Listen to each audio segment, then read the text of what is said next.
Her father died, and instead of letting her grieve, they usurped her throne, forced her into an early labor, had a premature stillborn. Her husband went to go to war, choked her out. Yet Rhaenyra still showed restraint. They have more dragons. They have Driftmark and the Velaryons. They cut off all trade to King's Landing. They could surround them, starve them out, and win the war like this. Yet Rhaenyra showed restraint. Otto Hightower came and openly had treason in front of her, and she showed restraint. But then they killed her baby boy. And not just killed, Vhagar chomped him. Now we have the Mad Queen. Wow, what a finale. Hey guys, welcome to the Binge Zone. On today's video, we're talking about the finale to House of the Dragon.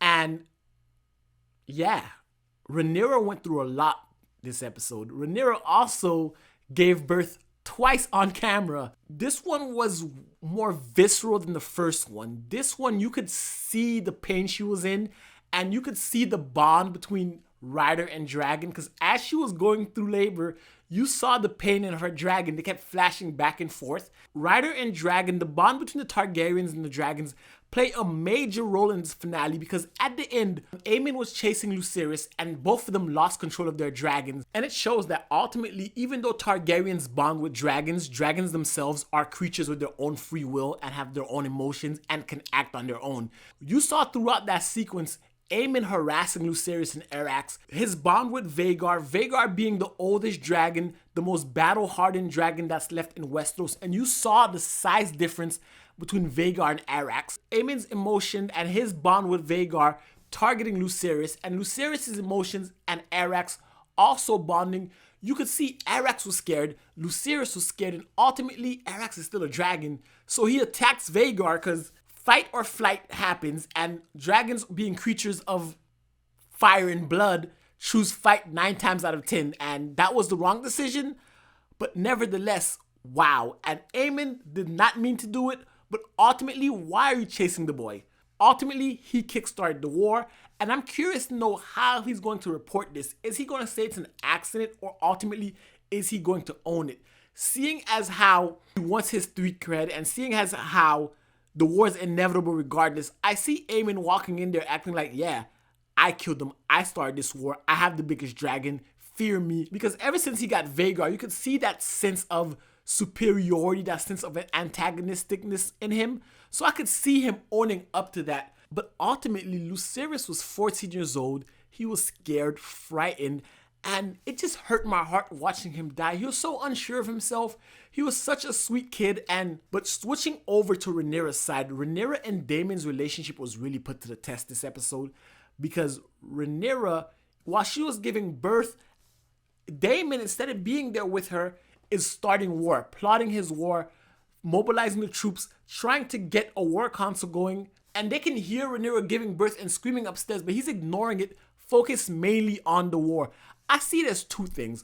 One, Daemon has already lost a wife in childbirth, and a similar situation with high stressors being involved. So he doesn't want to be there for that reason. And also, Daemon is Daemon. He's war hungry, and he's always wanted to go at the High Towers ever since the first episode. So we can say for about 20 years now, Daemon has had some serious beef with the High Towers, and the fact that his brother's dead, he doesn't know how to process that grief, so he lashes out. And when he finds out about the prophecy of the Song of Ice and Fire, which the king is supposed to pass on to this heir, remember, before Rhaenyra was named heir, for those 15 years, Daemon was the heir, and yet Viserys never trusted the prophecy on him, which goes to show you Viserys never meant for Daemon to be king at all. So he lashes out. He's grieving the death of his brother, she's grieving the death of her father, and now she's crowned as queen of the 7 kingdoms, and it's in front of her and a few people, right? Like, you see the size difference. Aegon was crowned in front of thousands to legitimize himself, while Rhaenyra was her family, and a couple of homeboys. It's like, okay. So given her juxtaposition in comparison to Aegon, we see the different dynamics, but we see Rhaenyra has more power.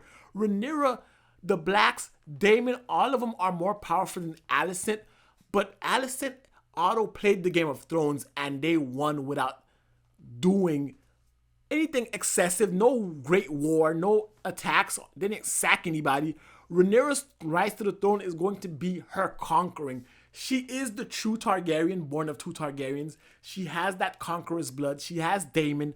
She has Lucerys Velaryon. All of these people are ready to conquer, and it's going to be interesting to see how the Seven Kingdoms react to that, because now they have dragons. Dragons are going to be all through the skies, fire and blood everywhere, and a lot of people have to pay. Specifically, Boris Baratheon needs to pay for what he did, because ultimately this idiot who can't read caused the death of Lucerys, right? And I like the fact that it's kind of a mirror to the fall of the Targaryen Empire, because Boris Baratheon is the great ancestor of Robert Baratheon, and we know Robert in his younger days usurped the throne from the Targaryens, caused the civil war, and took the Iron Throne. Now we see his ancestor Boris causing another civil war, which pretty much cripples the Targaryen dynasty yet again. So it's crazy how it mirrors the past. We see Rhaenyra giving us that Daenerys Mad Queen look, and it's almost as though the cycle itself is cyclical. The Song of Ice and Fire is like a prophecy, and it's gonna keep repeating itself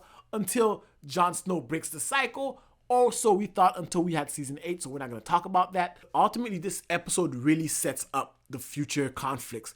We now have the war. It's afoot. Everything's going to go down. At this point, Rhaenyra is going to commit so many war crimes for her kid, and Alicent and Otto have to respond in kind. They have Vhagar, so they have the advantage. You saw the size difference between Vhagar and Arax. We saw the size difference when Laena Velaryon was riding Vhagar to Caraxes, Daemon's dragon. That's why Daemon went to the dragon pit, or the dragon cave. That's why he was singing to that other dragon, Vermithor. Vermithor is the second largest dragon in the Seven Kingdoms. That's why Daemon says we need to find more dragon riders, because we have the dragons. Because they're going to need the numbers to fight Vhagar. And Vhagar now having tasted blood, Aemond now having tasted blood. You give that sociopathic psychopath a taste for blood. Aegon now feeling himself as king. Otto is already ready for war. The Targaryens are mobilizing their troops. They don't have that much soldiers, but they have dragons. The Hightowers have the soldiers. They have the money. They separated the money. They already know they're going to lose King's Landing. They already emptied the coffers. They're preparing for a full-on war. And now, nothing's stopping anyone. The next season is insane. The Dance of the Dragon has begun. And I'd love to hear your thoughts about this first season in the comment section below. And guys, if you like this video, give it a thumbs up, hit the subscribe button. And until next time, binge on.